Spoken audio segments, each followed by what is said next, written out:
Good, man. You and James have been doing a lot of stuff, huh? Yeah. How's that going? Really good. Really good. Good, man. Getting some good traction. So Nice. All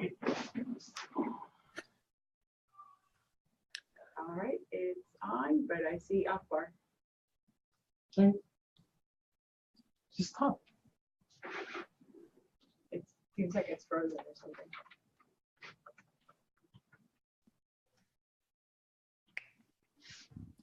how was the thing? Says we're live on Facebook. Hello, Yeah, everyone, and welcome to the 1-year anniversary show of Rob Helped My Marketing Sucks. Robert Vico is an overnight success, 18 years in the making. He is known for saying that entrepreneurship saved his life. At the age of 29, Rob bought a bankrupt screen printing shop. He is a self-diagnosed marketing junkie that used direct response marketing to turn that t-shirt shop into a full-service marketing and promotions company that this year will hit a total sales of promotional products of $12 million. Rob is the author of Outrageous Promotions That Are Outrageously Effective, available on Amazon. He is a speaker, trainer, and marketing coach that has helped hundreds of small business owners create kick-ass marketing. Robert isn't some self-titled marketing guru. He is a real business owner who understands that anything worth having is worth hustling for. He is a no BS self-titled. He is a no BS straight up, like it is marketing coach for small business owners. He's the host of Kickass Marketing for Brick and Mortar Business Owners Facebook group and the host of the show Rob Helped My Marketing Sucks. What can I say? For a lack of a better word, Rob kicks ass. Pun intended. Help me welcome. I've always wanted to do this. Robert Vico to the show. Woo! I feel like I'm coming out of the Jimmy Fallon show. Hey, thank you for the introduction. You're welcome. Thank you. Very good. And thank you for all my guests who are on the show with us today. I apologize that it's been 20 minutes of technical glitches to get this going. I'm not quite sure what people are seeing and if people can hear us and everything's coming through all right. Give us some likes, give us some comments, let us know everything's coming in good.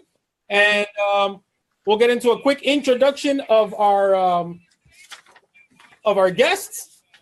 And then we'll jump into some questions that were submitted previously, and then we'll put up the calling number so you can call in and speak to your favorite guest, ask your questions, and join our interactive open Q&A that we're going to be getting going on here. Kat, I'm not sure why you can't get in. I'll have Christy send you a new link, or maybe you're in and I just haven't made you into a participant or a panelist.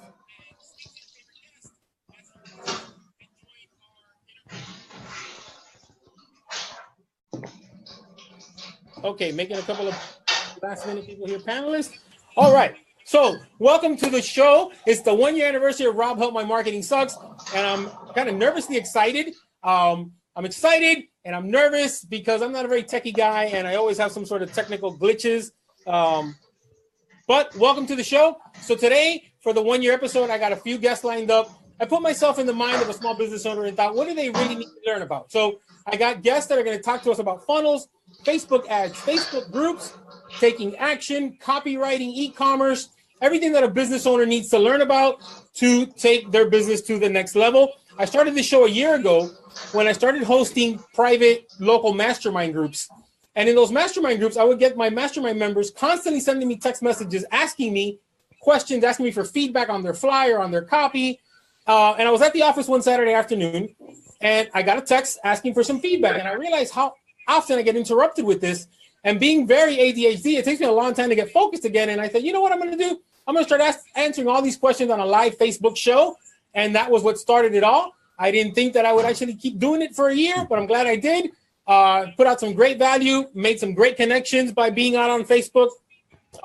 Connections with people that I've never met in person, but have a great business relationship with. Guys like Arne, Daniel, Akbar, David, and Liza are local people, so I have a different connection with them. But I'm very excited. And we're going to kick off the show. And I kick off every show with my big-ass thank you of the week. And this week's big-ass thank you, I've been waiting a year to do this big-ass thank you. I start off every episode with a big ass thank you. Is my way of showing appreciation, my way of showing gratitude to those in my world, in my life that helped me out. Maybe it's just that they said a kind word, maybe they did me a quick favor, and I always like to acknowledge them. And this one goes out to my wife, who has been behind the scenes for the last year, running the camera, monitoring the comments, and I want to give her the big ass thank you of the week. Christy, you want to come up, or you already up here? You're already up here. You make me look better, by the way. All right, don't I look better now? Oh, thank you, honey. Thank you, thank you. So big ass thank you to you, Christy, for putting up with me. Big ass thank you to all of the viewers who've been putting up with my show for the last year. I got a little lipstick on there. And a big ass thank you to all of my guests that said yes to being on the show with me. So thank you to all of you all.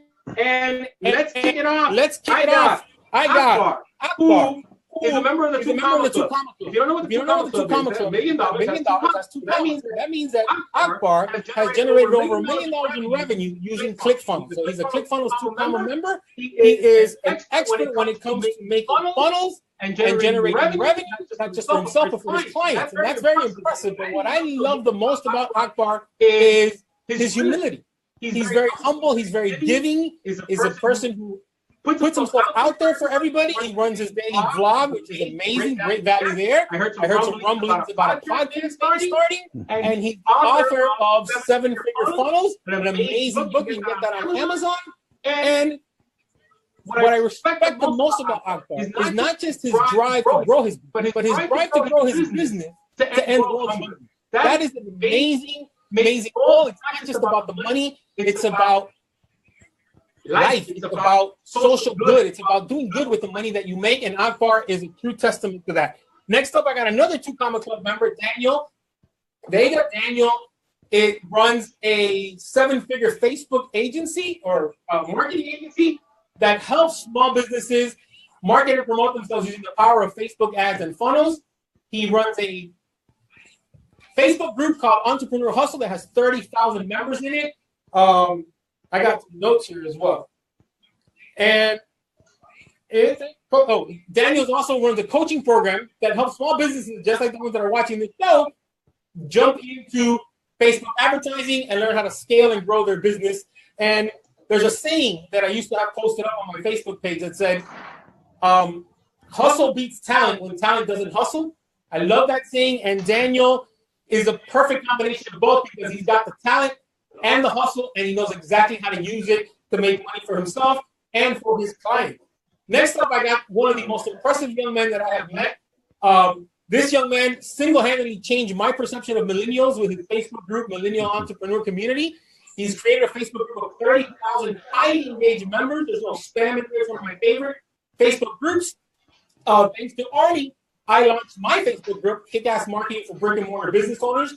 I bought his program, Facebook Groups for Entrepreneurs. It's an amazing program. And I'm building my Facebook group, and I'm going to start strongly encouraging other business owners to start to build their Facebook groups as well. Arne is what he refers to as a digital nomad, which means he travels the world. This kid has been to more places in just the time that I've known him than most people travel their whole life. He travels all around the world with a 6-figure business, soon to be a 7-figure business. And I have no doubt that by 2018, Arne will be in the Two Comma Club. Next up, I got Mike. Mike will not be able to join us. He had a last-minute conflict with his kids. But I did want to introduce Mike anyway. Mike is a guy who made a bad decision at the age of 19. If you guys know my life story, I know all about making bad decisions. I made a whole shitload of them. I was almost a professional bad decision maker until the age of 29. But Mike made a bad decision at 19, served 10 years in prison for that, and came out of prison and built a 7-figure e-commerce business, teaches other entrepreneurs how to build 7-figure e-commerce business. And what I love the most about this guy is that he's got no shame. He fully recognizes that he made a bad decision. He's accepted. He turned his life around. So here I am for many years, keeping my past very close to the chest. I didn't want anybody to know that I've been arrested multiple times. I didn't want anybody to know about my crazy life on South Beach. And yet this guy came out of doing 10 years in prison. And what does he do? He writes a book about it. A book that's available on Amazon, From Prison to Prosperity. He also runs prison ministries and loves to help people coming out of prison not fall into the recidivism and build their own future and their own life. So next up, I got Liza, or as I like to call her, the lovely Liza Santana. Liza is the founder of Creativas, a public relations, branding, and event firm. She's an award-winning communications, marketing, and brand strategist. I've known Liza since about 5th grade, and I'll tell you guys a real quick funny story. When Liza started working at the New Times as the marketing director, she contacted us to create a bunch of can koozies for the beer fest. And we had been in business maybe a year at the time, and I was so excited with the big order for the New Times, and I was delivering these can koozies myself on the Palmetto, and there's a bunch of cars just all over the place honking at me, and I'm like, what the hell is going on? And I look in my rearview mirror, and there's red can koozies flying all over. The boxes were flying out the back of my truck, and I was like a lunatic on the side of the Palmetto picking up all these can koozies, and we've had a great business relationship ever since then. We kind of started our companies at the same time, and we helped each other grow throughout the years. So welcome to the show, Liza. I got David Kurz, another local. Oh yeah, change of view, huh? I got David Kurz, another local Miami guy. I haven't known David as long as I've known Liza, but what I do know about David Kurz in the time that I've known him is that he's a very, very humble individual. Just kidding, Dave. You got the biggest ego I've ever come across. But yes! That's a good thing. You need to have a big ego when you got big goals. And this guy has big goals. I'm talking big with a capital B. His goal for his new brokerage firm is $1 billion in listings. That's an impressive goal. And you got to have a big, big ego to match that goal. David, as an author of 2 books, I got one of them right here, Take Action, his latest book. His other book is, I believe, The Blueprint. David is an author, a speaker, a trainer. He's the founder of K Coaching, and a former Marine. So thank you, David, for your service. And last but not least, I got Kat. She's like a Hollywood action star. She has her Driven Action Facebook group. And I got to tell you something, guys. Kat was able to do something for me last week that most people cannot do. She's one of the few people, first of all, that can get me to do things I don't want to do. And one of those things is planning. I'm not a big planner. I'm more of a go. And I got on a profit path session with Kat last week, and I got a plan all the way up till January, which kind of freaks me out because I've never planned that far ahead. But if you're a high-achieving entrepreneur who wants to take your business to the next level and who wants to bank more profits, not just more revenue, Kat Stancik is a tough love coach. All right, so before we kick it off with the questions that we've got submitted, I'm going to want to give my guests an opportunity to drop a quick value bomb on our viewers. Say hi, introduce yourselves. I mean, I already did that, but this is your chance to come in and drop some value on our guests, and then we're going to jump into our questions. So who wants to go first? Yeah, I don't mind. What's up? See, the egomaniac is going first. Yes, of course. Look, I feel like I should go first only because the piece of advice would be the best piece of advice for someone to hear when they're about to hear all these fantastic people give amazing information out. And so I wrote a book called Take Action. And ideally, in the beginning of the book, it says, imagine if you came up with an idea and you could remove all the bullshit in between that idea and execution. So one of the things that I kind of want to give the crowd that's listening in, you got a great amount of people listening into your Facebook Live right now. And one of the bomb I want to drop is, yo, if you hear something that makes fucking sense to you, just fucking do it, right? Don't waste time. Don't think about it. Don't ask your parents if they think it's a good idea. Don't ask your best friend. Don't ask the people that are holding on to your ankles, dragging you down. If you hear one of these guys drop some amazing information, and I'm positive that they're going to, and it just makes sense to you, just go do it. Go give it a shot. That's it. That's my bomb. And that's good advice. Listen, one of the biggest frustrations that I deal with, and I'm sure some of the others on the phone, on this show are going to admit, is when you work with a client and they don't take action. They just don't take action. And that analysis paralysis thing holds us back so much. That's why I love about your book, the title, Take Action. That's what it's all about. You just got to take action and get it done. 1000%. All right, anybody else want to drop a value bomb on us? Yeah, I'll go. Yeah, I mean, I kind of piggyback just off of what David said. I mean, I'm big into taking action. You really don't need permission from anyone to get something done. If you have an idea, just like he said, just do it. You know, the only thing that's going to stop you from actually doing anything is yourself. Absolutely. Absolutely. How about the Nomad? You want to drop us some worldly knowledge on us? Yeah, for sure. So I know this works for me, and this is completely having a lot to do and setting big goals for yourself, being so busy that you force yourself to always be productive. Like if you know you don't have a ton of downtime, you know you're going to work your butt off to get everything you need to do done with. So this is really kind of on theme with you guys about taking action. And it's about understanding that when you set those big, crazy goals for yourself and you see the reality of it, you can really start to take it chunk by chunk, and you run a lot faster at it if you're busier. So I don't know about you guys, but I actually get more stuff done when I have more stuff to do. And when I have less stuff to do, I don't do anything. So I think my piece of advice for you guys is fill up your calendars and you know, leave time for all those things that really matter to you, your family, your leisure, the things you enjoy, and focus on your business too.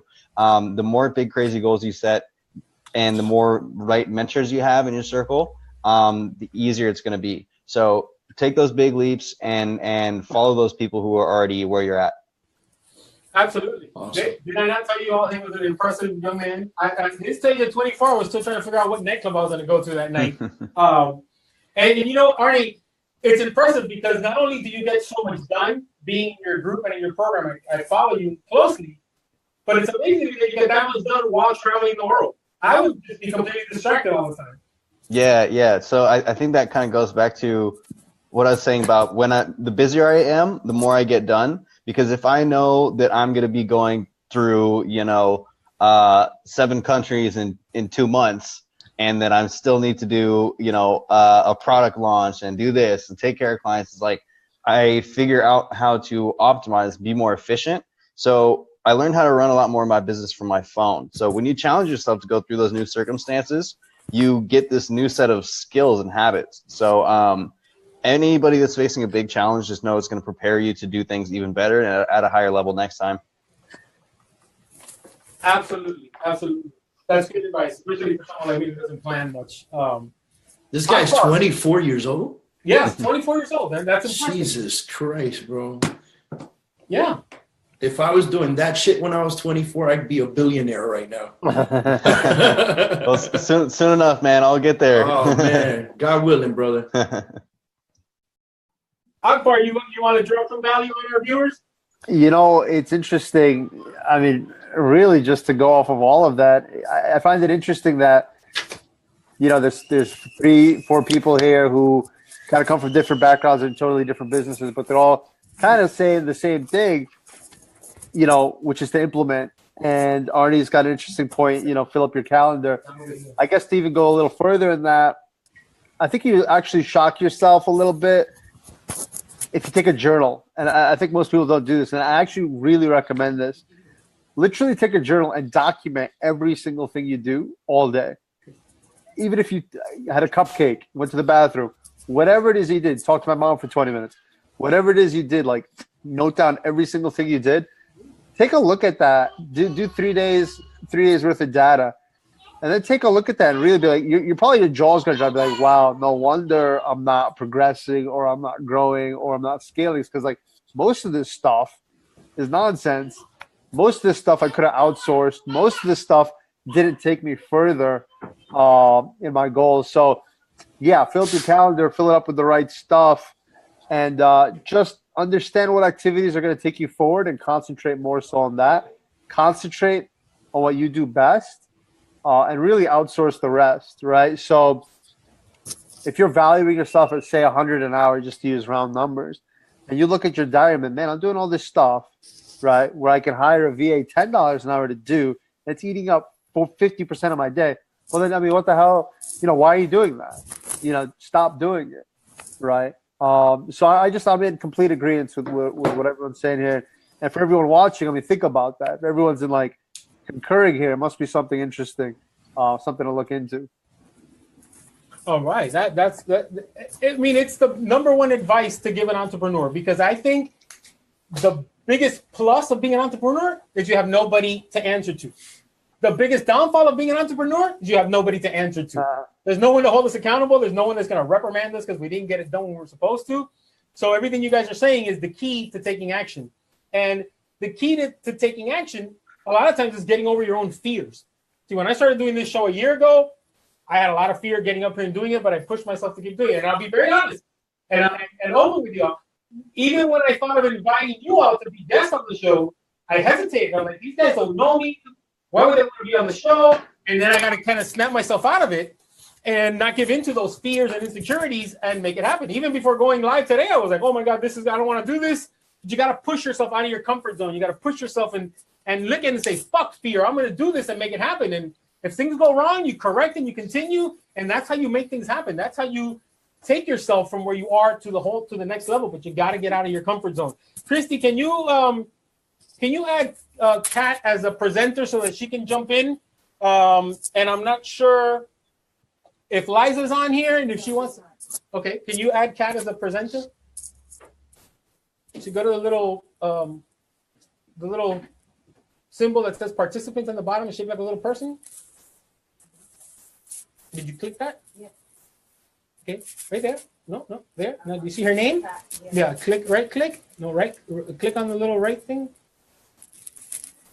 Okay, Kat, she's gonna make you a presenter now. If she can figure out how to get it. No, click on her name and right click. Use the mouse. Okay. There should be a way to add her on as the presenter. I can't leave here and go over there and do it, but you'll figure it out. All right. So, Christy, now we can go ahead. Let me put in the call-in number, guys. I actually was so excited to do this, and one of the guys that's in the program with Arne in Arnie's Facebook program, Corey, suggested that I set up a call-in line because a lot of people would love the opportunity to speak to some of you guys. So I got that set up. I'm going to type in the call-in numbers to give people an opportunity to call us and ask us their questions. And then I'm going to jump into the questions that I got submitted. I got a question that'll work well for Akbar and Daniel. And that question comes in from Dean. And Dean says he's in real estate. And he wants to know how the best way to use funnels and Facebook ads for his real estate business. Oh, right, cool, he fixed it. So, Akbar and Daniel, you want to kind of chime in, and maybe you've done some work with real estate funnels, and you got some advice that'll work well. Oh, and David's also in real estate, so David, you want to jump in as well? Yeah, I mean, basically, funnels. You're talking about getting leads. He said he wants to get leads using real estate leads using funnels, right? Yeah. I mean, that's one of the best things about funnels, right? Is that it doesn't really matter, if you're in real estate or insurance or selling car washes or earrings. It doesn't really matter what it is. Now that you want to get real estate leads, you have information, right? I have a purpose, I have an end result. So now who do I want to funnel in? So there's all different kinds of funnels. What I would recommend for real estate leads, I'm guessing, did it say what he's going to do with his leads? Is he selling houses with them? Is he trying to sell mortgages, sell houses or something? He mentioned listings. He wanted to get listings, not necessarily selling.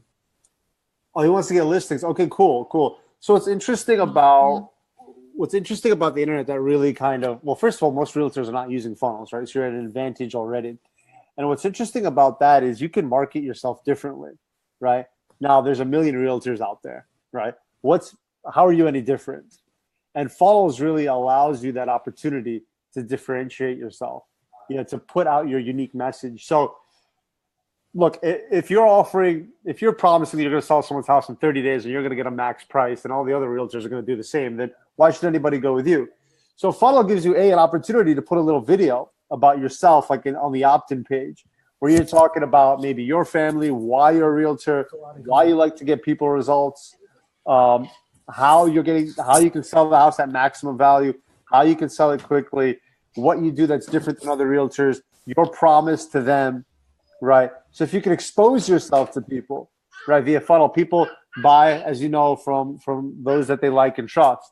So a funnel for a realtor will allow them, because they're old. A lot of the realtors are old school, right? They want to meet somebody, they want to shake their hand, you know, they want to make a deal in their office. But now a funnel allows you to have that interaction with the masses, you know, and allows them to kind of create relationships. And a lot of them, they won't be able to get that. They're like, no, dude, come on. I need to have someone in my office. I need to look them in the eye. I need to shake their hand. It's not true. That's not true. I mean, we've done If I could jump in, Akbar, and I want to ask you a question so we can piggyback and maybe help this guy even more, if that's okay.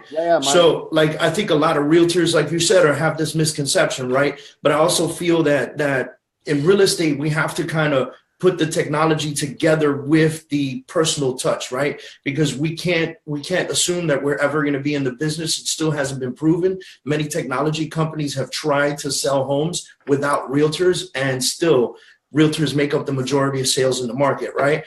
But creating a funnel, correct me if I'm wrong, there could be two different ways, right? Like you just said, introducing yourself. I always tell my realtors, you are the business, right? Like you own your own business as a real estate professional, and what you're selling is really yourself, not houses. You're selling yourself. Like you said, people want to work with somebody they know, like, and trust. So I guess my question to you is, could I also make funnels for specific properties? Like if I created a video about a specific property, I got this $5 million house for sale here in Miami. Could I create a funnel that would capture people for that property?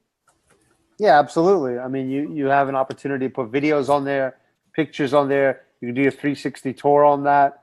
You can attract the right people, have the right messaging, have them paint a picture where they can imagine themselves, like, hey, imagine yourself, you know, on this deck with this view. You know, you can have a walking tour. You can do the whole 9 yards.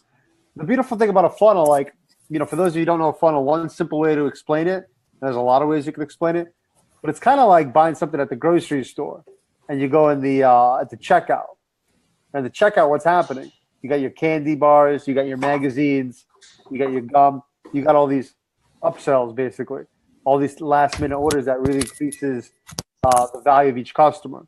So with real estate, it allows you to do that. It'll allow you to collect the lead. It'll allow you to collect the email address to nurture it. It'll allow you to sell tools to them because you know that they're in the market to buy some real estate. So, but I think the main thing is that mental shift for realtors to know that you can make deals without having someone in your office. I mean, we do high ticket deals all the time, over the phone, one phone call with people we've never met, and you know they swipe their credit card through the phone, and it's all about just building. You can build trust online, virtually, and so I think once they get that, then you know the sky's the limit. I think it's wide open for realtors right now. There's a plethora of opportunity online. I believe you. I mean, I completely 1,000% believe you. And so what you're saying is that there could be a paradigm shift in real estate where I could create massive funnels, amazing funnels that really bring clientele. And I hope everyone at my company is listening right now, and everyone else is not. Sorry, Rob. And so I'm like, I would love for the idea that everybody would be able to create these funnels, capture these leads, build relationships, be able to do FaceTime tours for them at the house and say, hey, you like this? Let me connect you with my lender. Boom. She's a part of the funnel. That's what you're saying, right? That's exactly what I'm saying. I'm saying you have an opportunity to make a relationship with a lot more people. And once you have relationships and you just keep filling that pipeline, your sales are going to grow exponentially. That's awesome, man. The fact that it's not happening right now is a little bewildering. I think they just don't know about it yet, you know? I think they're just not sure how to use it. I'll be honest with you. I'm the same way. I believe in it. I believe in it. I know the funnels. I know how they work. I just don't know how I guess I would make it work to get somebody to buy a $5 million house, right? Right. It's amazing what will happen once you build a relationship with somebody. Yeah. And it's not even the fun. I mean, you could do the exact same thing with Facebook ads. You could run video, create audiences from. But not only that, you can go beyond that and actually just go live on your own page, you know, build a group like Arne's done and shows people how to do. I mean, it's just putting yourself out there, just like you said, David, showing people why they need to buy from you as an agent and not just like, you know, buying a home.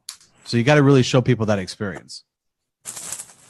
Well, I mean, ultimately, isn't that why people buy from an agent anyway, if they have that initial relationship? So you're just taking regular in-person networking and bringing it online and helping it scale way faster, way bigger than you ever could. You can't go to 15 meetings in one day. I mean, some people do. They bust their ass and they hustle stupidly that way. This way, you can have a broader reach people who you would have never gotten in contact otherwise, and they get to create that know, like, and trust factor without ever having to actually initially shake your hand.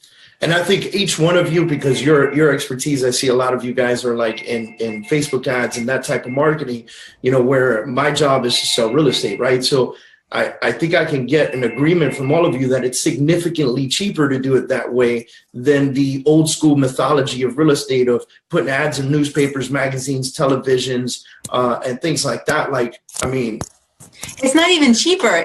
That's the only way you're going to reach people. Like the people who read the newspapers and all that, they're dying, right? Or they're dead. So yeah, I agree with you. I just think people don't understand how affordable this really is. Like at the end of the day, they're afraid of the technology, right? And so what you're afraid of, you don't action, right? Because you can spin your head around and say, you know what, that's not for me. That's for those new millennials and shit. Well, guess what? You're going to get left in the dust if you don't step up your game. Shit, I tell you what, also, David, on the back end, you're more profitable because you know what's going to happen. So I heard a cool definition of brand lately. A brand is something when you see a product or a service, that first gut feeling that you get, that essence, that's the brand, right? So if you create a relationship with them, you start doing your Facebook Lives and you're giving content out, they're actually, you kind of become a little bit of celebrity to them, right? In essence, they don't negotiate with you then. Even on real estate, they're not gonna want to really negotiate with you.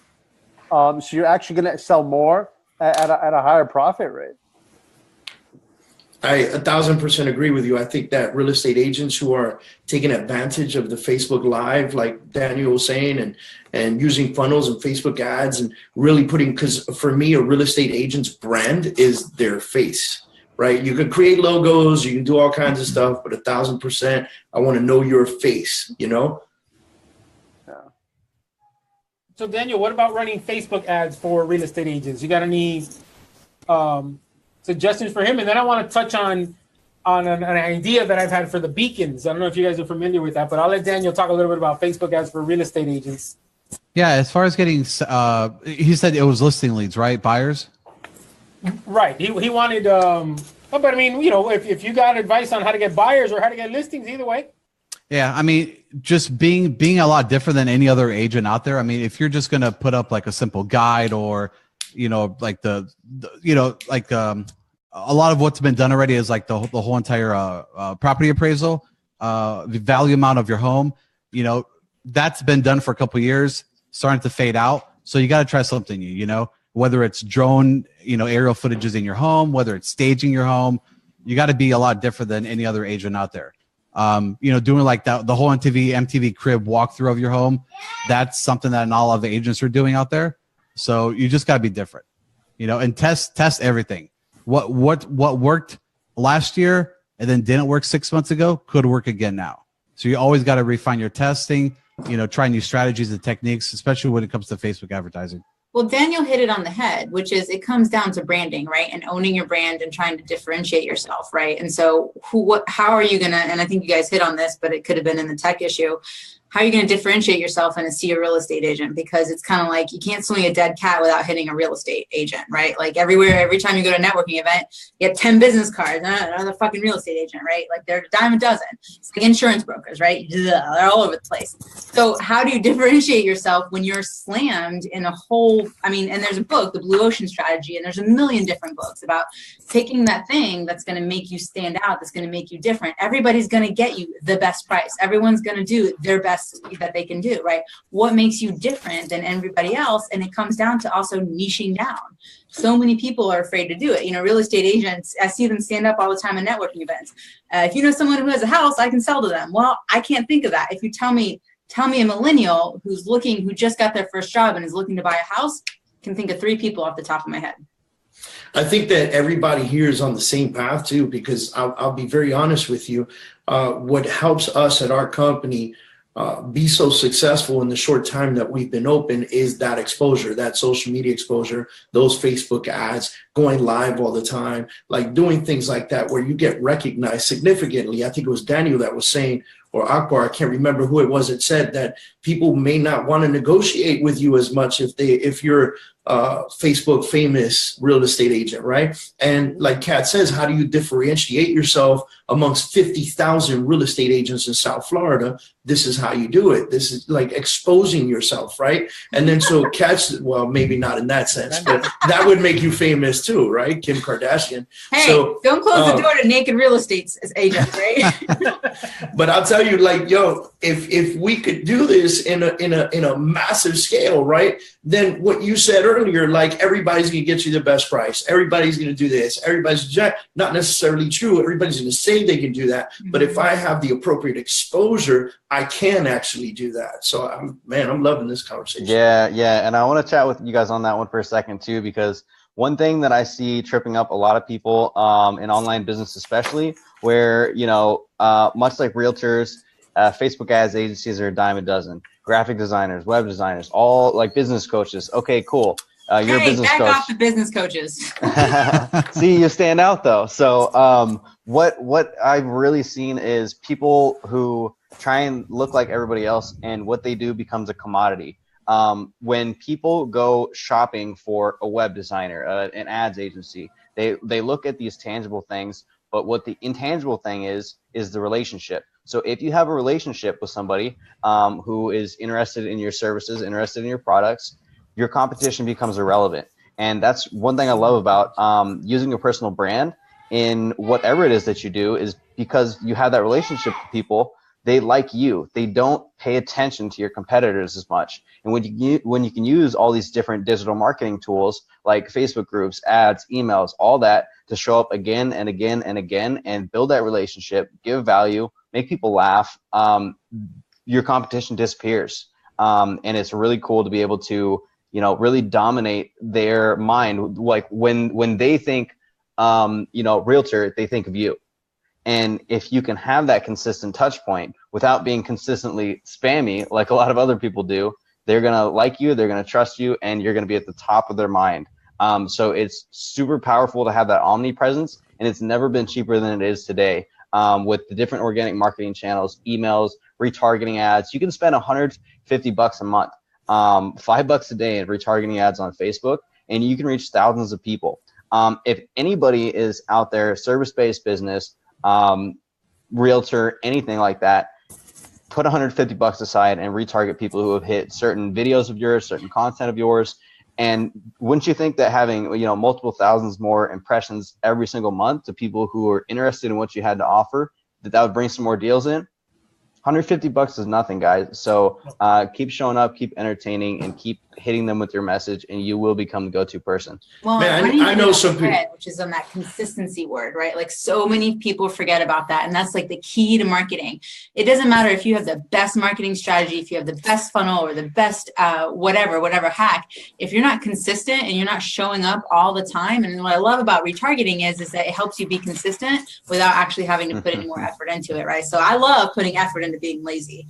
But the consistency point, right? Like, don't try a new strategy every week, right? Yeah, you do want to shake it up, but you also need to show up consistently and do stuff. So, and that brings us back to what I couldn't say earlier when I was trying to school these boys when they were all talking about action. It's all great, but don't fucking action all over the place, because no one likes a sloppy action taker, right? Where you're just actioning. And guys, that's what they do, right? You want to make sure that the action you're taking is focused, right? So that it's getting you somewhere and you see something through all the way. And that's what that consistency is all about. So that's what I had to say. Sorry, consistency in marketing is probably one of the biggest frustrations that I come across. And you probably all have the same exact thing, where you talk to a small business owner and they want to pull off a one-shot marketing campaign, and then they don't get 1,000 responses and they don't make $1 million, and they think, oh, that didn't work, right? No, it's about being consistent with your marketing. Maybe even consistently taking baby steps as opposed to just trying to do like the big, Milli Vanilli one-shot wonder type of marketing campaign. Because he was so good. Over the lights. Let's do it in the lights.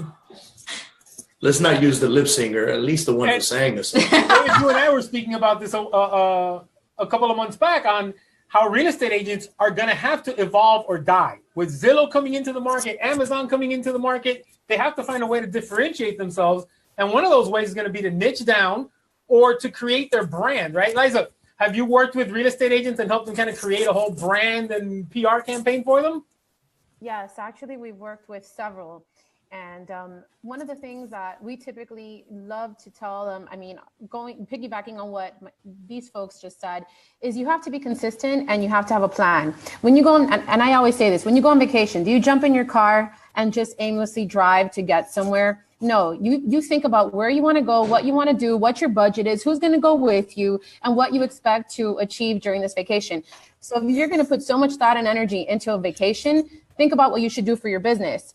And with so many tools available right now, one of the things that we find the most is that although everyone has social media accessible to them, they forget the social part. So you have all these real estate people who just consistently put up their listings, and it's just annoying. It's one listing after the other, and there's no interaction. So how do they expect to sell anything? You know, they have all these tools readily available, and if they really did cultivate and try to use those tools effectively, you can build a community. You can actually build your brand where people are going to see you as that superstar within that niche that you built. Absolutely. Absolutely. All right, that's why I got a question, Arne. I got a question for you from your Facebook group. Someone was asking if they should, I guess to put it a little Shakespearean, to link or not to link. They're asking if you should link your Facebook group to your profile. And I know you're big on this and you got some stats for us. So please help people figure out or clear up whether they should link or not link their Facebook group to their personal page. All right, so this is I'm not fully clear on this because there's two questions going on here. One is linking your business page to your group, and that's a no-no. Facebook classifies you as a business group. What they do is they limit your reach after that. Every student that I've talked to that has linked saw a drop in organic growth, organic engagement. They unlinked and saw it go back up. So I'm just gonna let that be said. Don't link your business page to your Facebook group. Linking your personal page to your group is definitely thumbs up. What's cool now is, so when you go on my profile, for example, what you'll see is a featured photo. I have one featured photo. Currently it links to my group growth cheat sheet, but I also advise people who are just starting their groups to make their featured photo advertise for their group, also their cover photo, also their bio to shout out their group. And even cooler, if you update your About Me section, you can add websites, multiple websites. So for example, I have a link to my Facebook group, and I also have a link to my cheat sheet. A lot of people put their LinkedIn, their other social profiles, their other funnel points, and it's the easiest way to get organic traffic into your funnel if you're active on Facebook. So when you're hanging out in other groups or people are shouting you out, people naturally check you out. They want to see what you're up to, and they automatically just get funneled into your group or into your funnel. So it's super powerful, and I hope that clears up that question. So don't link the business page, and yes, link your group to your personal. So I got a question, Rob, if you don't mind. Can I ask Arne a question? Go ahead. Arne, so I'm listening to what you're saying. I do a live show every week, similar to Rob, right? But I do it on my business page, which brings me a lot less traffic than if I would done it on my personal page. Mm-hmm. The reason that I do that is because my personal page is limited. I'm at 5,000 people already, right? So I want to grow my, I guess, following on my business page. Yeah. What do you recommend? Oh, great question. So I want to give a shout out to Molly Mahoney for the strategy. I actually just picked this up the other week. And she does a lot of stuff with live streams and bots. And she has a really cool strategy where she puts out a Facebook ad linking to her chatbot. So what happens is she'll use a Facebook ad to get a lot of people to comment to sign up to attend the live stream. So business page is great because especially when you're using it tied directly into your products or services, you can retarget those people later on. So if you want to go big, you want to go wider, I would definitely recommend doing it from a business page just for the retargeting capabilities. Also, I would recommend having a group too, because then people, they start seeing you over and over again. They start getting to know you. They start putting your show on their calendar, and they don't want to miss it. So having something like either email reminders or a live stream bot messenger bot reminder can really help increase that engagement because, like you said, the business pages have lower reach right now, and they even got worse. But if you have that true engagement of people who want to listen to your show, seeing it over and over again, showing up, sharing it out, you're going to be good to go. So does that help at all? Yeah, absolutely. And I'm probably going to talk to you on the side about this. Cool. Oh, absolutely. And you should jump into his Facebook group program, David, and start a group, a K coaching group. A lot of groups. So I'm glad that came up because I had not linked my personal page to my group. But it makes sense that when you link your business page, then you're basically letting Facebook know that this is a business, and they're probably going to want you to pay for reach than organically, right? That's probably the reason why they do that. So I'm glad that I got that question, because as soon as I'm done here, I'm going to link my personal profile to my group, which I hadn't done. And I did the featured photo, I did the cover photo, I did the bio, I did everything that you taught us in the profile funnel, which I thought was amazing. Awesome. So I'm working on building the group. I might as well plug it right now. It's Kickass Marketing for brick and mortar business owners. If you want to jump in, just go to the group and hit join, and I'll get you in as soon as I'm off this call. I would encourage everyone to do what I just did. I just sent a voice memo to my assistant, scheduling time to hook up exactly what Arne just said, because it's golden. And now it's on the schedule, like Arne said, and that's it. Focus action, bitches. Focus action, bitches. That's the quote. That's the line of the day. That's the line of the show. Focus action, bitches. I love that. Because like that coming from me, did you? that's one thing I see from like the really high caliber people like you guys is they see something that they can take and do immediately, and they don't sit around and continue, watching every course, reading every book, and they have all this information they can't take. Akbar's just like, I like that. Let's use it. Okay, here's a message. Here's a message to somebody who's going to go help me use that. Let's go get it done. 1,000%. So this is that mindset, though. Each one of you is successful at what you do, and it's for that very reason. Like we were talking in the very beginning of the show, is being able to take action in your life and in your business. My marketing director is watching the show, so I know she's taking notes. Yeah. Well, and here's the thing: like, don't be too, I don't know, about yourself that you can't take notes and keep learning, right? Like I have my pen and paper right here and I'm taking stuff down. Like just because I'm an expert in my field doesn't mean that I'm not taking and learning from someone else each and every time and getting readily quick. I mean, as soon as this is over, like Akbar did, on the phone with my VA and going, hey, hook this up, done, right? It's not about me doing it. And this is what I teach. If you want more time in your day, you have to delegate and release control of part of your businesses so that you can up level and have more freedom of time. If you keep yourself stuck in your business all the time, no matter what you do, whether you work in corporate or your own small business or multimillionaire, the only way to increase your time is by delegating it out to someone else. And that's why we all have jobs, because people are delegating shit to us. So, what David said is on the money, because there's a reason why everyone on this as a guest is an expert and is at the top of their game. Because if you really think about it, there's probably a lot of people watching that are not going to implement anything that they heard today. And yet you guys who are the experts that are supposed to be teaching the viewers are taking notes and implementing things that we're learning from ourselves, right? So that's amazing. That just goes to show that's taking action is what it takes to get to the next level in your business. I got a question that was submitted for Mike, but Mike is not here. But I'll ask the question. Maybe you guys got some advice for it. I got a question from a brick and mortar business owner in my group that was asking, how does a traditional brick and mortar business owner use their existing products or services to create a side e-commerce kind of hustle? Like, okay, let me give an example. I sell promotional products.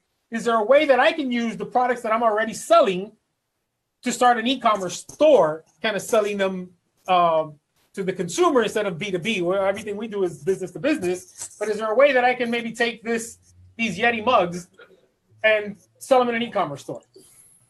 Is anybody's answer anything else other than fuck yes? Okay. Okay, yeah. So well, we know it's fuck yes. We're just trying to find some steps, actionable strategies that they can use. Well, it's setting up a e-commerce store, right? And you got to take the infrastructure. You got to understand, you know, what your inventory is. Well, when you say set up a store, what do you mean by that? Oh, I that was his question. His question was no. I'm asking. I was just asking Kat. You said set up a store. I was just asking like an e-store, right? Like an Etsy or whatever it is. You know, setting up that e-commerce, right? So like online core structure. And then what Mike does, I mean, very high level, right? It shows you how to do it, how to set it up so that you can fulfill, you know, the orders and stuff. Now, Etsy takes a piece of it, and I'm pretty sure he probably sets it up in a way so that you get to keep more of your money, but you're not dependent on Etsy or Pinterest or whatever it is to kind of help drive people to you or have that name brand recognition. You're trying to stand on your own 2 feet, right? So, like, you know, basically understanding what the marketing and ins and outs of helping run that store. If you've got any kind of products, hell, you can resell, right? So I can take paper clips, buy them from Staples, put them in a different box and sell them off. Please don't sue me, Staples, you know, and sell them. It's just a matter of leveraging what you have and trying to position it, just like all of us, in terms of what's the benefit that provides. Like, paperclip's a paperclip, but this paperclip, right? This one's going to solve all your paper product needs, right? I think it's pretty. I think you can go with. I think Akbar had said Shopify or Shopify, right?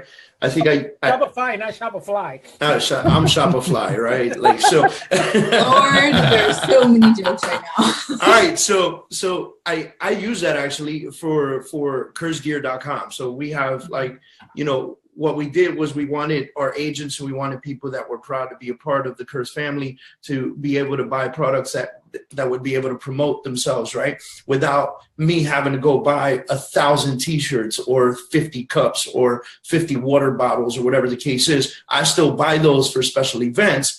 But for those one-on-ones, you know, my agents go on kurzgear.com, they buy themselves a t-shirt, they buy a hat, they buy, you know, a coffee mug. We got different types of things on there.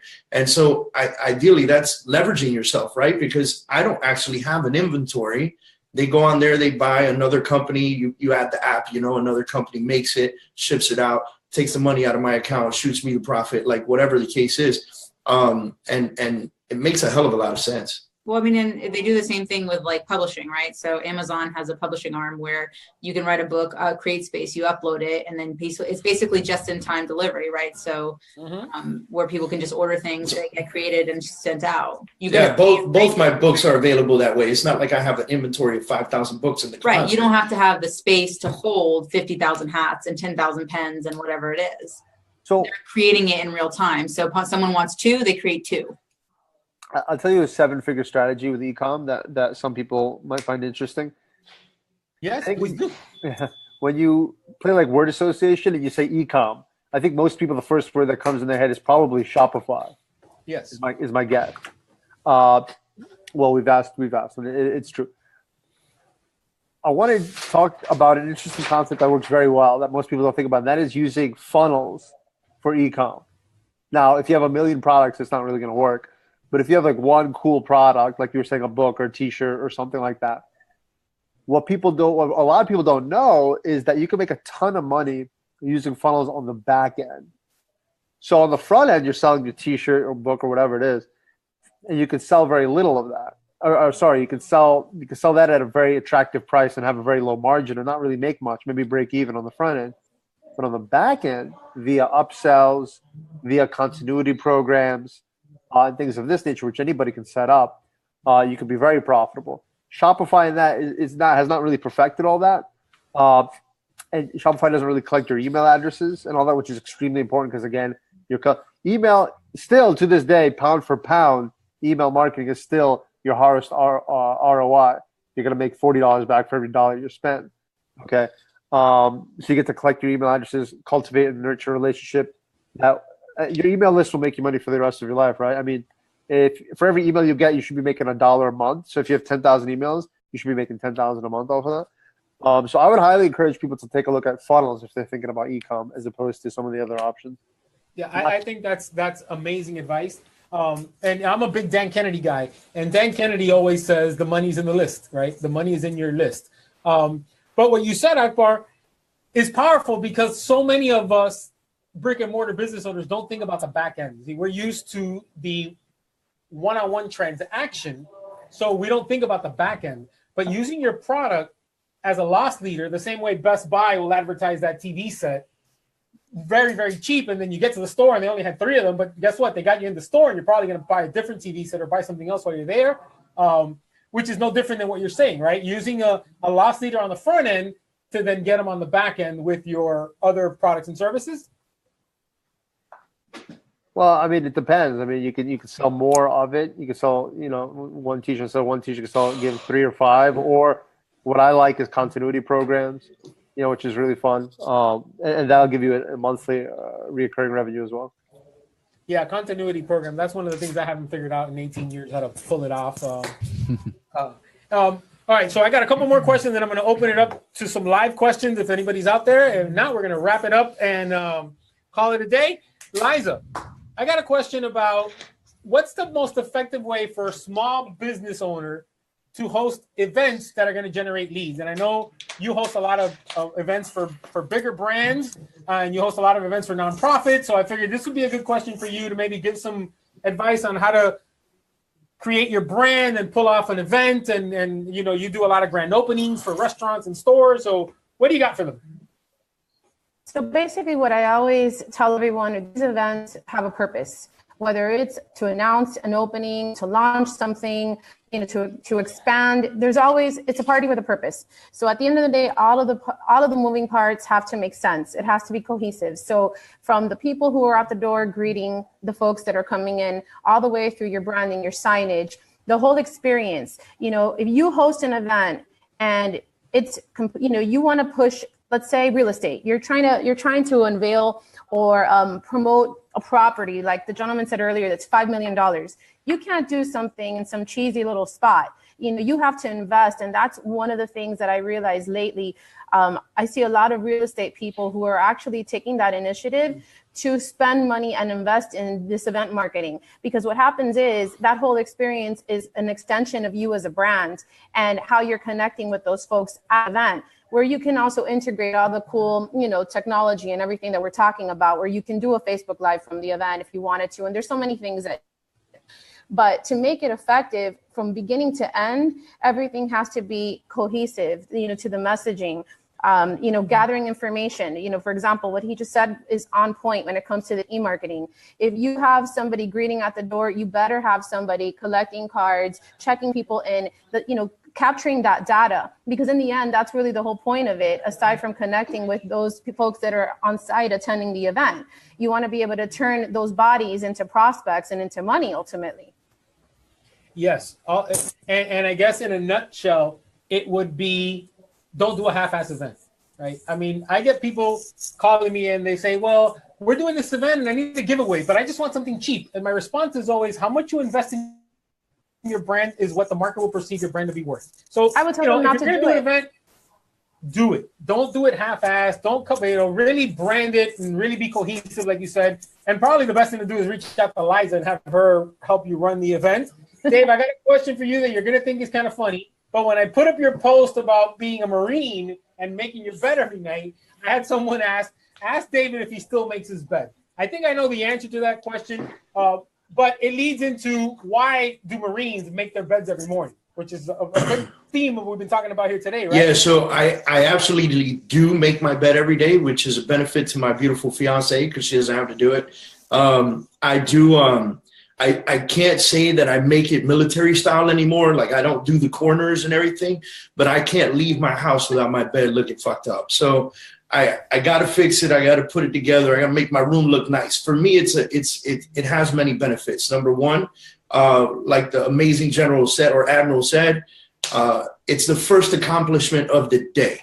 You wake up in the morning, you throw them sheets up, you fix the bed, you get the pillows covered, everything's straight, you walk away. It's the first thing you actually accomplished today, right? And as small as that is, it's an accomplishment that leads to the next one, that leads to the next one, that leads to the next one. When I come home at the end of the day, mentally, you're exhausted, you've been hustling all day, you probably still have shit left to do, but when I walk in my room is not a disaster.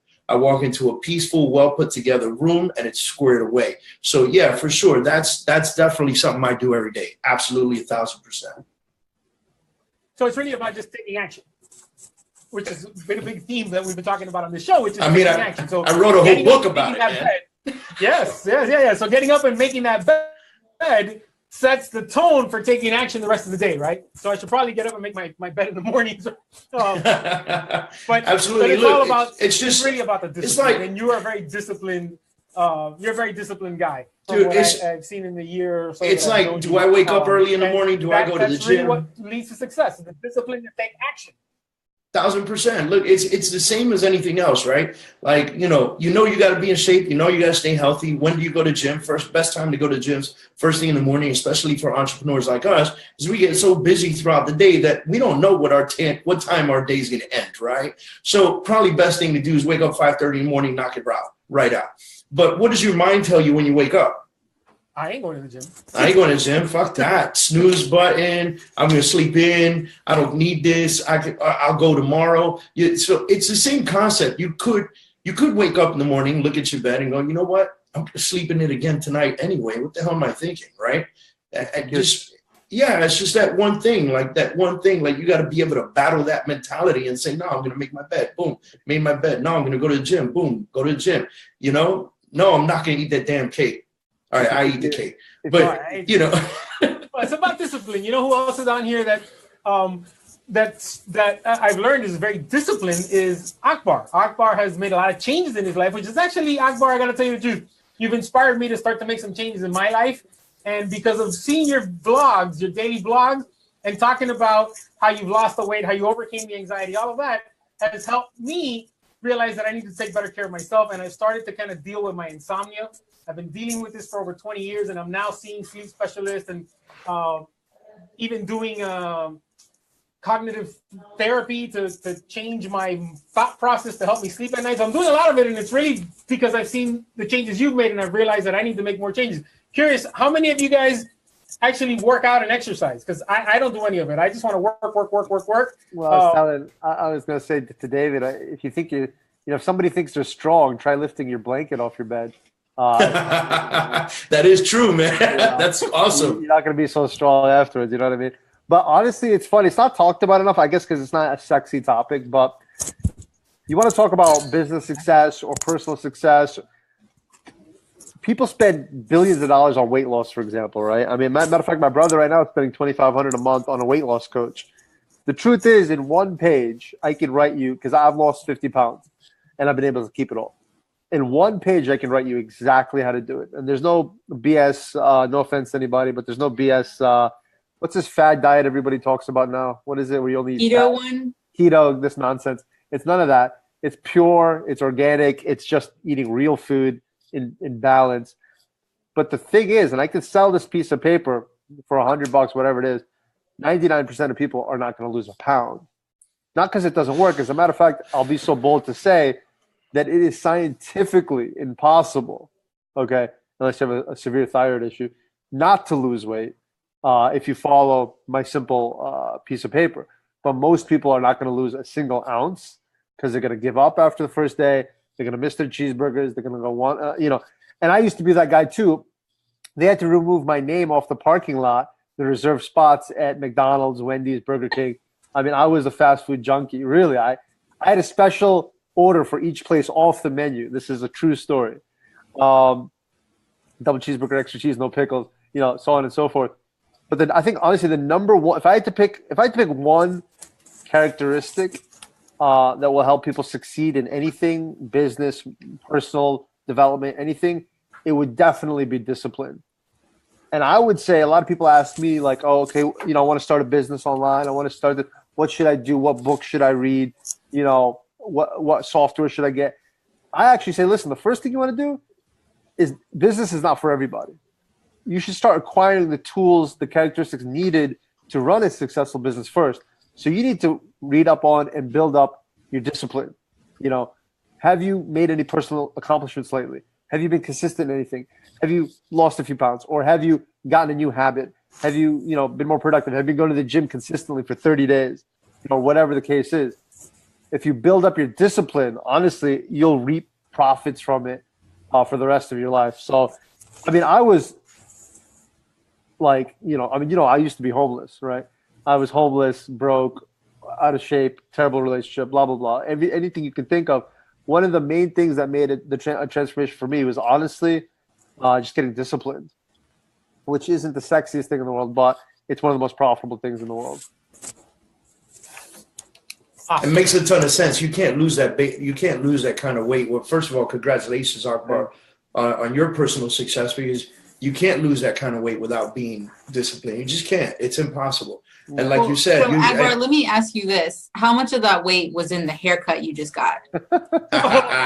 49 pounds. 49.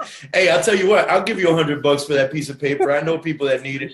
But there's something to be said about the $100 thing, right? A lot of what we do, people can figure out how to do, right? A lot of what we do is not this rocket science kind of thing, but for them to show up, I mean, it's kind of that you got to play to pay. You got to pay to play, right? Like if there's a comma in the figure and you decide to pay that amount of money, come hell or high water, you're going to fucking show up. Like, it's like the people who pay $20 a month to go to the gym, right?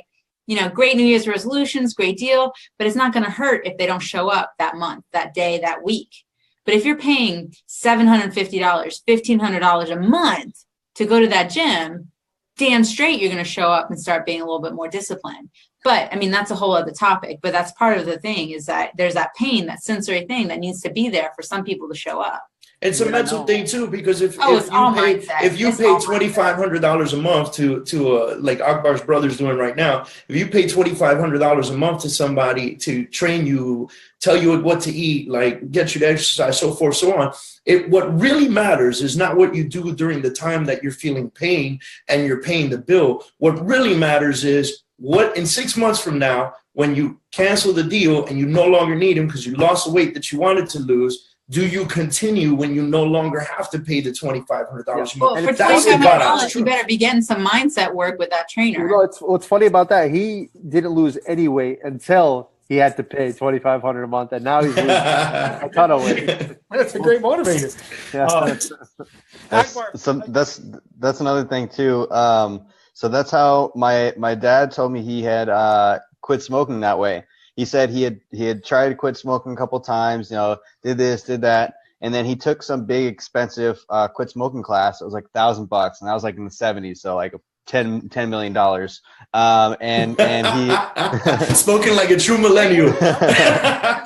and he said that after he took that class, he almost picked it up again, but then he was like, no, I already made the commitment. Like, I put my money on the line. That was the deciding factor, and he hasn't smoked since then. So it wasn't crazy. A cost; it was an investment in himself, and that made him show up differently. Exactly. Kat, it's like, Kat, I believe you do a lot of business coaching, right, Kat? Yes. Yeah. So, and I do some coaching as well, obviously for my real estate agents, but I take on five students or 5 clients at a time. And I coach them not in Miami. I do outside the country. I have a couple in LA, a couple in Orlando, stuff like that. And that's my thing too. Like, if you got to pay me X amount of dollars on a monthly basis, you better be doing what I'm telling you to do. And so you're right. It's, you put your money where your mouth is, what to do. Like, if you really want to know what to do and you want to save a ton of money and you got the discipline necessary, Google it. Right? Like, Google will tell you, like, YouTube it. Mike Ferry has all his shit on YouTube, right? So why are you paying for the Mike Ferry Summit? Why are you getting the one-on-one coaching? All his shit's on YouTube. You're doing it because you need to be held accountable. And what's holding you accountable is that pain factor that you're paying, and your coach should be holding you accountable as well. 1,000%. Fuck yeah. I mean, it all comes down to accountability at the end of the day. I mean, someone wants the paying the money is holding yourself accountable, saying, I invested in this. And if you keep investing in bad coaches and you say, oh, I've invested in 10 bad coaches, you might start to look at yourself to see why those coaches aren't working out. It's like the systems that we use in the company when people come up to me and they're like, you know what, man, I tried that online system that you talked about that you've been using for 7 years and you'd be so successful with it. It doesn't work for me. It's funny, Arne, you talked about your dad. Smoking cigarettes is literally probably my favorite thing in the world to do. The way I quit was actually. That's saying a lot that he has a fiance, and he's saying that right now. Who said that? You. No, I'm married with 2 kids. Well, whatever, that you're married and you're saying you prefer. All right, we're going down a whole other road that we don't want to go down. No, I'm saying it was. Smoking was literally my favorite thing in the world to do. I just love cigarettes. The way I quit, and I actually tell a lot of people in business they need to do the same thing. I just quit cold turkey one day. I tried all that shit, Nicorette gum and Hypno and all that stuff. None of that worked. Just quit cold turkey. And I tell a lot of people to do that in business. Whatever bad habits you have, just stop now, right? And like from this point on, stop going on Facebook every 5 minutes, like right now. You know what I mean? And start using that time to do productive activities. So I'm just sharing one method that worked with me, and that was cold turkey. Hey, Akbar, I want to point out something that you said earlier, Akbar, that I love and I've advised people to do as well. And it was, you said, keep a memo of your day. Like, you know, I've told people, hey, listen, you really want to know where you're wasting fucking time? Like, keep a memo. Like you said, like you eat a donut, write that down. Talk to your mom, write that down. Like, imagine, like, if you do that for a week straight, from wake up to go to sleep, you'd know what you actually did that was money-making activities, and you'll know what you actually did that was a waste of your day. Yeah, I'll tell you what, Dave, you might like this even better. And I actually got this from a real estate tycoon. I mean, this dude owns like half of San Francisco, right? And I talked to my team about this regularly. I said, every day, this is what we need to do. And my assistant checks up on me every day at the end of the day. And we go through this exercise. And I love this exercise. And I recommend everybody try it. It's free. Listen, you might not do it because it's free. Every day, at the end of the day, go somewhere private and reflect on your day, right? Take a paper and pen and reflect on your day. Okay, what did I do right? Where did I waste time? What opportunities did I miss? What can I capitalize on? Because all these things people do, right? New Year's resolutions and all that. I mean, it's actually a ludicrous thing if you think about it. Oh, this year I'm gonna lose weight. This year I'm going to make $1 million. It's never in a million years going to happen. But if you put it into micro goals, where every day you're checking up on that, okay, what did I do? Oh man, I ate that freaking pizza. Tomorrow I'm not going to eat that pizza. I'm actually going to go prepare right now. I'm going to go make that salad. And I'm using it, but more so in a business sense, right? And I do that, and I log every day in an app what I do every single day, every action. And then I talk to my assistant about it, my VA, again, accountability. And I talk to them, this is what I did today. I closed. This is what I closed. This is what I didn't close. This is why I didn't close it. We should work on that. And I kind of just, you're hearing it. So you're talking to someone about it, which is really important because you hear it in your head. And now you know how you can improve tomorrow, not freaking next week, not next year, not next month, how you can improve tomorrow, how you can stop doing bad things that you did today. So every day you're scaling. Because if you're not growing, you're dying. 92% of businesses are not growing at all. They're stagnant. So I find the way I've been able to grow and scale is through these micro goals and this constant self-assessment. You're constantly improving day after day. Absolutely. Daniel, as a 2 Comma Club member, you probably are very disciplined with your time as well. Do you have some productivity or some tips that you want to share with us, or are you just? I am the most unorganized person you'll ever meet. No. That's why he didn't say a damn thing throughout this. You up on the challenge for that title, dude. Because I'm like Kat was saying, I'm just an action taker. I don't plan it out. I think me and you, Rob, we're similar. So I really don't have, the only thing that I do is I try to write down at night 3 things that I want to accomplish the next day. I used to make myself a big to-do list, and then I would feel discouraged at the end of the day that I didn't get much done. Now that I just limit it to 3 things every day, I mean, that's 15 things a week. I feel more accomplished. I feel more encouraged to keep at it because I'm accomplishing them. I think one of the things that has helped me, and I know Daniel's saying he's a mess and Robert's saying he's a mess, I'm a little bit of a mess myself. So I hire people that are more organized than I am to organize my life, right? Yeah, so literally my assistant and my front office manager have access to my calendar, and they're more than welcome to put shit in my calendar without telling me about it. So what I've learned to do is I've learned to live off my calendar. If it's on my calendar, I have to do it. If it's not on my calendar, then sorry guys, like it's not going to happen, So that's something I've definitely been able to do. Last couple of years too. I think if I could drop a little something for everybody, I've set a true business plan in effect. right? So what I do is I have a major goal for the year. Like, what's my big, huge goal for the year? I break it down into 4. Like, what are the 4 steps necessary to get to that goal? So that's every quarter. Then I break that down every quarter into 3. Like, what are the 3 major steps that I need to take to get to that one first quarter goal, right? Then second quarter goal. And those are my months. And then I break it down into weeks. So literally, I know what I'm supposed to be doing this week. Bro, you got my ADHD is my head's about to explode with all that. No, but Ron, I tell you what, man. For all the listeners out there, I hope you're picking up on one little subtlety. Everyone here has pretty much got a VA, right? You can't afford not to have a VA. Like, I'm not telling you to go hire one part-time or full-time or anything like that. Start off with a couple hours a week. You know, you honestly can't afford not to have it. And you should be, very soon, they should be full-time. Start off small, and if they're not full-time really soon, honestly, within 90 days, you're doing something terribly wrong. And here's the thing. I just did a masterclass on this in terms of how to delegate so that you profit without taking on more work.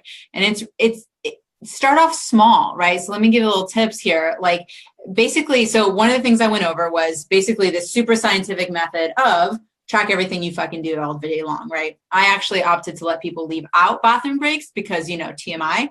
But, you know, if you really want to capture how long you're there, you know, go for it. But, you know, then you start looking at what are the most pressing needs and which one of those can actually be delegated. Because a lot of the mundane tasks that you do, social media management, all that stuff, that can be totally delegated. And like David said, hire for your weaknesses, right? Don't hire people who complement your strengths. You don't need more of you in the world. Fuck, you only need one of yourself, right? You can probably barely stand yourself if you're like any entrepreneur.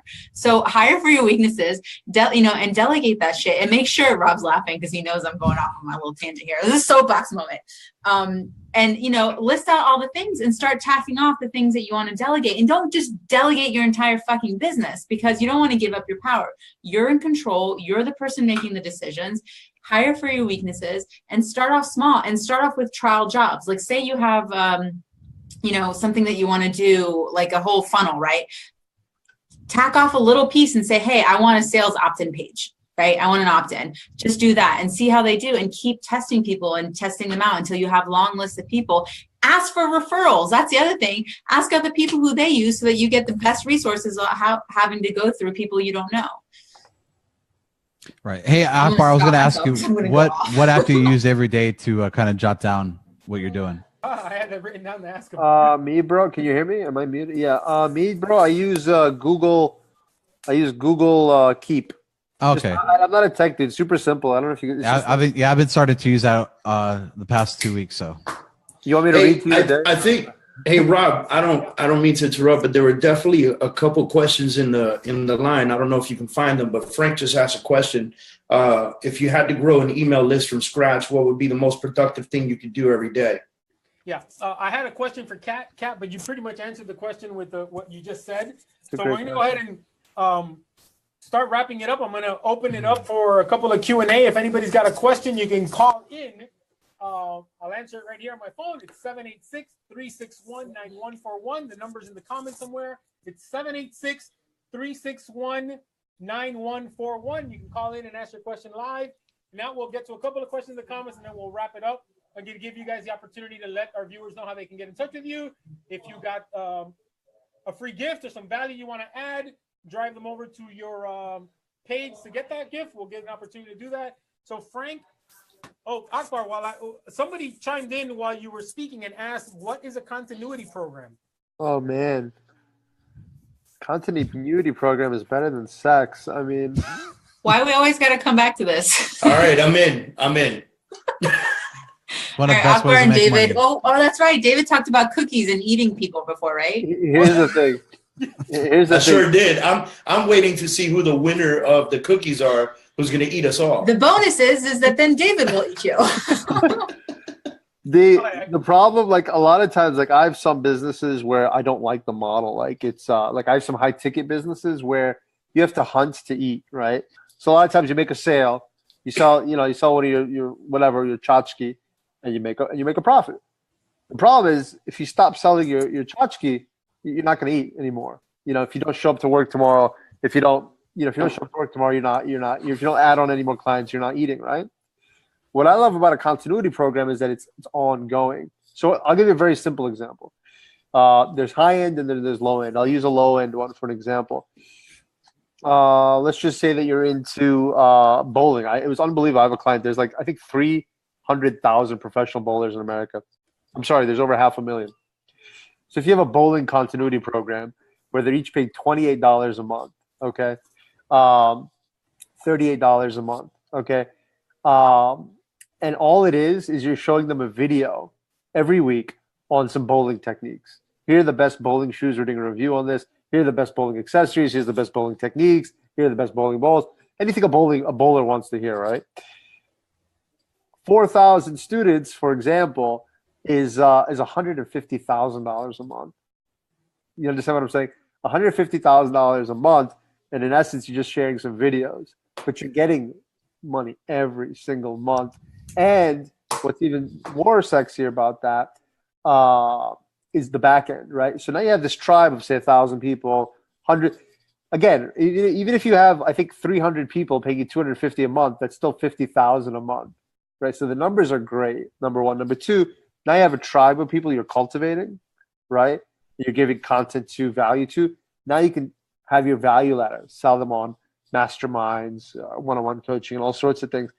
I think if you don't have continuity in your business model, you should take a deep look into it.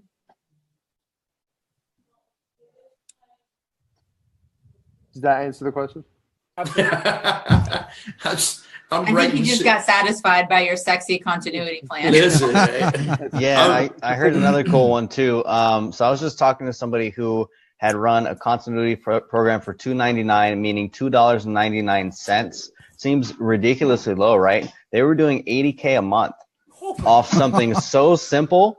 It was like beauty tips and clubs and ebooks and all that they licensed from other people. They grabbed other people's content, bought it rightfully, was able to set that up in a members area and have average stick rate of 18 months. So it was so cheap, nobody even cared. Yeah, they just stayed on. It's not worth the phone call. Right. No. If you make it a small monthly amount, it's not worth the effort of canceling or sending that email. So you get to ding them every month, right? But yeah. So like they probably didn't even see it on their statements. You know, like how simple is that? $3 a month. Forget about it because you're like, it's only $3, whatever. Yeah. Although I'll caution people not to start a business with that mentality. They won't even see it on their bill. Try to give value. You'll end up being a lot more profitable. No, but do $2.99. It's kind of like a gym membership, dude. When I first launched my course this year, I just went straight to the continuity model, and it was the best thing ever. So definitely works. I think at all price levels, no matter what, if it's low like Arne, like the guy that Arne knows, or something really high. What price is yours, Daniel? Well, I don't have it anymore, but when I first launched my course, it was $97 a month or $297 a month. They had right. Okay, cool. So, what ended up selling more, the $297 or the $97? $297. Isn't that funny? I thought it was going to be the other way around, but it wasn't. Yeah. No, it's good. I wanted people to hear that because I figured that was the case. It's not always that the cheapest thing converts. Right. Oh, yeah, people get caught up in that. They think the higher the ticket, the lower the sales are going to be, and it's actually almost the reverse, and Daniel just proved that. But Akbar, you mentioned something that I wanted to touch on real quick. We already got through all the questions, so this is more just like an open dialogue now. You did a video on, I think it was on Saturday, and you were at a real estate conference, and you came outside and you made a video talking about how they were using kind of like manipulative and unethical sales tactics to get these people to buy. And it's something that when I started doing coaching a couple of years ago, I struggled with it because I saw some members of my mastermind group paying every month to be in the group and not implementing and taking action. And I started to feel that I was doing something wrong. And I spoke to my coach, and she told me, says, Robert, as long as you're delivering the value, as long as you're giving them the content and you're giving them the direction, it's not your fault they're not taking action. She said, do you think the Bowflex people feel guilty when somebody buys a Bowflex and 2 weeks later they got dirty clothes hanging on it? Right. Gym membership feels bad. That was me. Yeah, that was me. that's the treadmill story. Right? Yeah. So when you came out and did that video, that's what I was thinking of. Like this is that that struggle that I've had, and maybe you guys as coaches and working with entrepreneurs have had that same kind of struggle. But is it really my fault, or should I feel guilty in any way that they're paying me and they are not taking action? Yeah, no, that's a great topic. But that you're talking about the end result, right? You're talking about you selling a product right now. If you have an awesome product or whatever, like an info course on how to rock a podcast or something, right? You sell it to them, whether they use it or not. That's not your fault. That's not your issue, right? As long as you're honest and you deliver what you promised. What my issue is, and I'm not going to say that they're being manipulative or deceptive, but my issue is when you're an expert in selling, the truth is you can pretty much sell anything to anyone. My argument is that doesn't mean that you should, right? So when I was at some conferences and, it was a pitch fest, I felt like they were kind of abusing their power a little bit. They're like, hey, everybody, now turn to your partner and give them a high five and say, I love it. And what people don't know when they're doing that is that it's a deep thing. It's a scientific thing. When you touch skin with someone, endorphins get released. Okay. And they say I'm in it, and that I'm in it gets baked in you. And they're using these advanced, I specialize in psychology of sales, right? So they're using these advanced techniques, and these poor guys in the room have no idea. Basically, they're pulling their strings, and everyone in the crowd is their puppet. And throughout the thing, they have the audience going, yes, yes, yes, yes, yes, high five. And it's just like, I got turned off by it, to be honest with you. I thought it was sickening because these guys didn't know what hit them. They were not leaving that room with a full wallet. There's no way in the world. And just like I said, just because you can sell anything to anyone doesn't mean you should. I spend 45 minutes on the phone with a client before I take their money to make sure that we're a good fit. They're going to take action. I mean, I do high ticket stuff, but that's just me. That's just me. Yeah. And another note on that, it's not our fault that people don't follow through. What we have to realize is there's a lot of things you can do to influence how people follow through. This is really big because I've been getting a lot more into product development this year and understanding how people consume and take action, not only in marketing, but in like with my course. Like, okay, how can I get more people to complete it? How can I break this down and do different steps? How can I encourage people to go through it more? So you can take that and know that there's going to be plenty of people that buy and never log in and never even try. But the people that do log in and try, how can I make this a better experience for them and make it easier for them to get results? So that's kind of the thing that you can change is the experience and how consumable things are. But you really can't do anything about the people who never take the action. So once again, we're back at taking action. We have with a lot of courses these days, and a lot of people, especially in the coaching industry, is that they create these courses, they put them out there, they got these great sales page, they make all these promises, but they don't make their content actually actionable, right? So they just kind of teach at you, and then they call themselves business coaches. But guess what? Coach gets on the fucking phone and gets you through the mindset issues that are blocking you from taking the action that's going to get you the results in your business. If you don't break things down, like David talks about, and I do that with my clients too, is you reverse engineer your goals. Well, if your goal is to have a funnel that works for you, right, you're going to break it down into steps. First, I need this, then I need this. You need a call to action. What are your opt-ins? What are this? What are your upsells? What are your downsells, right? You make it actionable, but people go in and they buy the end result expecting it to be delivered to them without actually putting in the work, right? And there comes the mindset of you got to see things through, and you have to be determined and reach out to the person and say, hey, this shit isn't working for me. Make it happen. I think one of my favorite quotes on this is from my buddy Nick Snap, who has actually helped me develop the accountability program, is you can't hold people accountable to results, but you can hold them accountable to the actions that influence results. So when you can break it down and lay it out, like, okay, if you do these things, you have a higher chance of actually getting that result. You're not saying, okay, if you do this, this is exactly what's going to happen,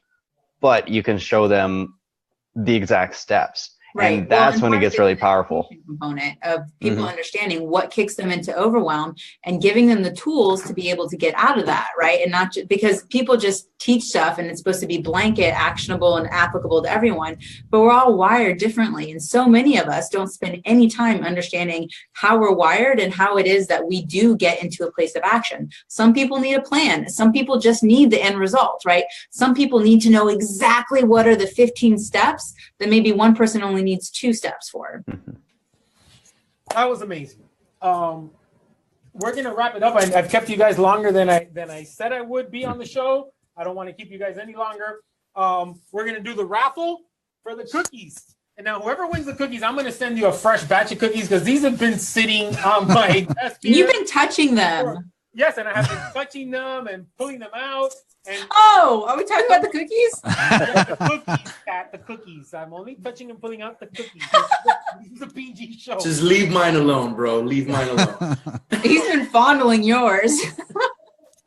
What did I do with my? All right, so I got the name of the people who entered the raffle, and then I don't know what I did. Oh, because I keep moving this. I'm sorry. I got the names of the people who entered the raffle. To enter the raffle, they had to answer a question, or they had to match up the description with the guest.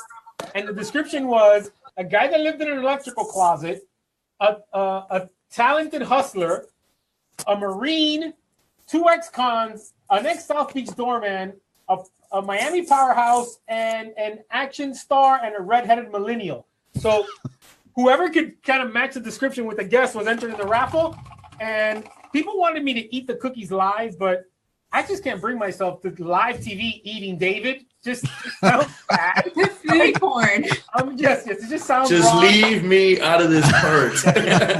I know David wants to eat his own cookie because that's. I do. I would eat myself in a heartbeat. Yeah, Don't most men? You can come by and pick up your cookie, David. And if you eat yours, I'll eat mine. We'll eat each other together. Oh my God. This is going way wrong. Let me just stop. All right. So the winner of the collector's set of cookies is, I think it's Sema, S-E-M-A. I think she's in one of our. What? You knocked the ear. I'll let her know. I work with her. I'll hit her up. She wants some cookies. Yes, I was gonna say Arne. I think she's in one of your groups. Yeah. That was cool. I'll get her to give me her address, and I'll order her a fresh batch of cookies, and we'll have them sent over to her. And before I give you guys an opportunity to offer our guest, our viewers, some value or a free gift or whatever you got, I end every episode with the WTF marketing moment of the week. So I look for what happened to my slides here. So I look for WTF. I look for what the fuck were they thinking when they did this? And I showcase them every week at the end of the show. And this one is from a brick and mortar restaurant. Oh, well, I guess all restaurants are brick and mortar. Maybe the food truck is not brick and mortar. So let me get this up on the screen here and show you guys because this one just blew me away. And I actually have a few people that send these to me, and my daughter loves to go. She's out in the mall. She'll take pictures and send them to me and go, "Poppy, for your show." So this is what this restaurant felt was the most important thing to put on their front window. And if you can see that, no split bills. It says no split bills. Really big on the restaurant window, and then they have their email and their website and open 7 days, and they're out of Australia. But that's what they felt was the most important marketing message they could put on their front window was no split bills. So that's a WTF marketing moment of the week. And then we'll start off with Akbar, give you an opportunity to say goodbye. If you got some special gift you want to drop on our viewers. Yeah, for sure. Well, thanks for having me. Thanks everybody watching, everyone on the panel. You guys are super cool. Value. Well, I got a book. It's not bad. It's not bad. It's okay. It's not so bad. It's a good read, I guess. You can go to my website, myname.com, AKBAR, SHEIKH.com/bestseller. And it's $47 on Amazon. You can get it for free in that link right there. I also got a Facebook group. I've reached the friend limit, unfortunately, so you can follow. I got a Facebook group called the 2 Comma Club. You can come check it out. Become a future 2 Comma Club member. That's a goal for everybody. And just thanks to everybody. And I'll leave with a parting thought. And I actually have to run right now. But I'll leave with a parting thought that one thing I do that helps a lot, and I encourage everyone to do it, is no matter what you're making, try to donate at least 10%. I'm not a big Pitbull fan or anything, but I was at his event over here with Tony Robbins, and he was saying money doesn't really buy happiness unless you give it away.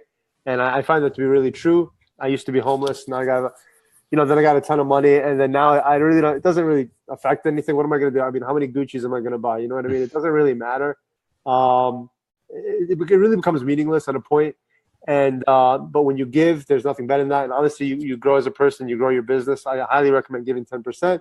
If you don't have, if you're not making any income, give your time. If you don't have any time, call your mom, make her smile, or what have you. And honestly, that's probably my number one biggest piece of business advice is just to keep giving from day one, and you'll get so much more in return. That's what I love about you, man. Thanks for having me, guys. You got a big heart, man. Daniel, peace. You got any parting wisdom, any free gift, anything you want to leave our viewers with? Free gift, my entrepreneur hustle group. I always dropping value knowledge in there, different free kind of free training on Facebook on pretty much anything I know. But just like we've all said on here, your mindset is big. I think that's the first thing that anyone who wants to kind of have any kind of success needs to fix first. Is really everything starts within your mind. Setting goals is super important as well. And when it comes to marketing, just test everything. Test. And if they want to reach out to you, what's your website? DannyVeiga.com.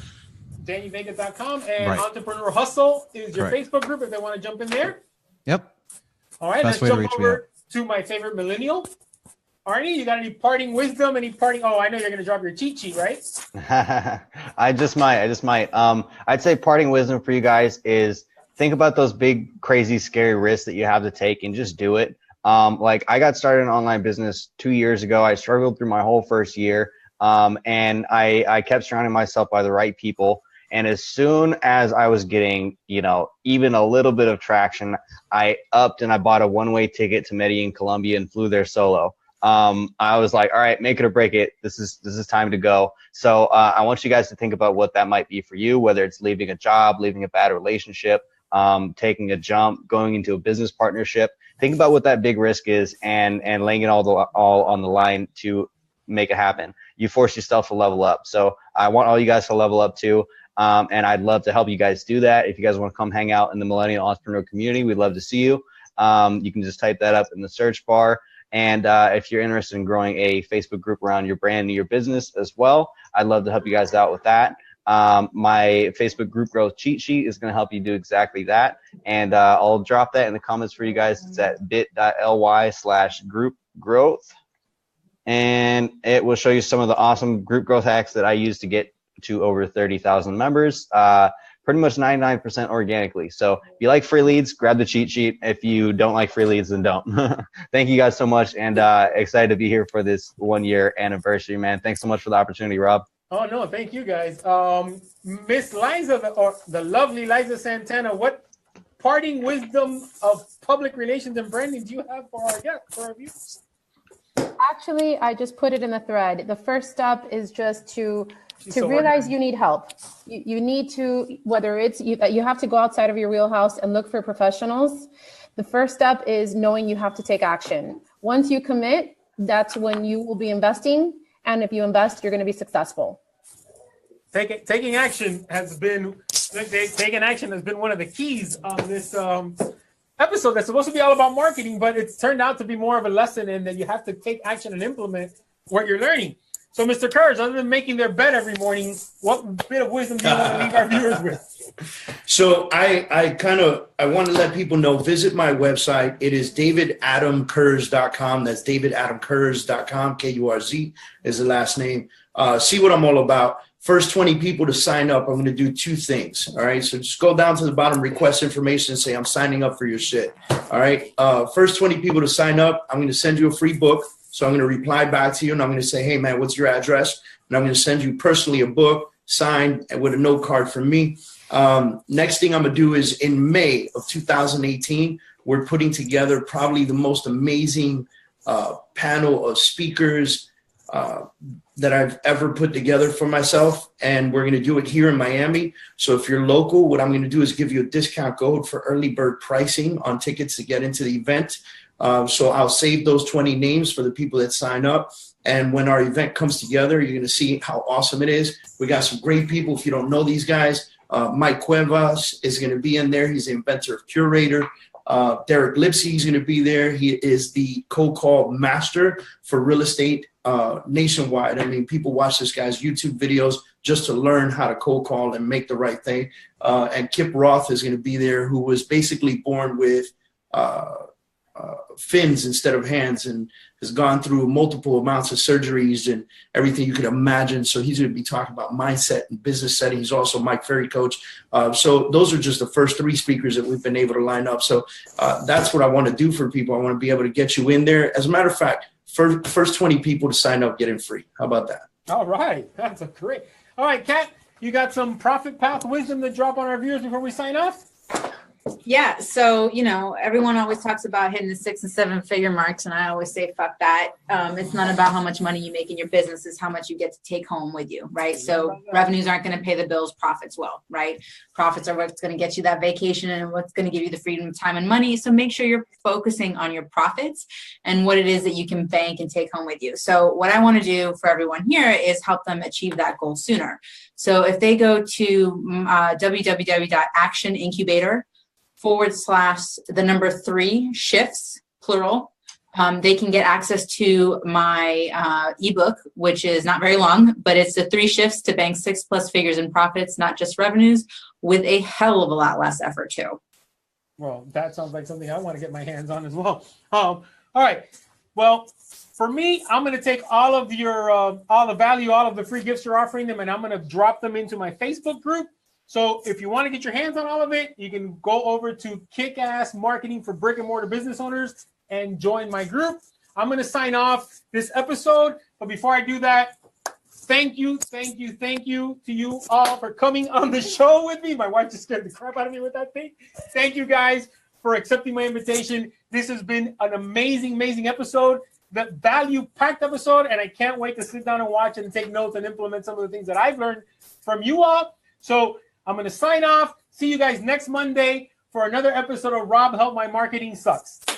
And we're off. I'm not quite sure how to. Oh, you got to sign off over there, Christy. Thank you, guys. Just put end meeting.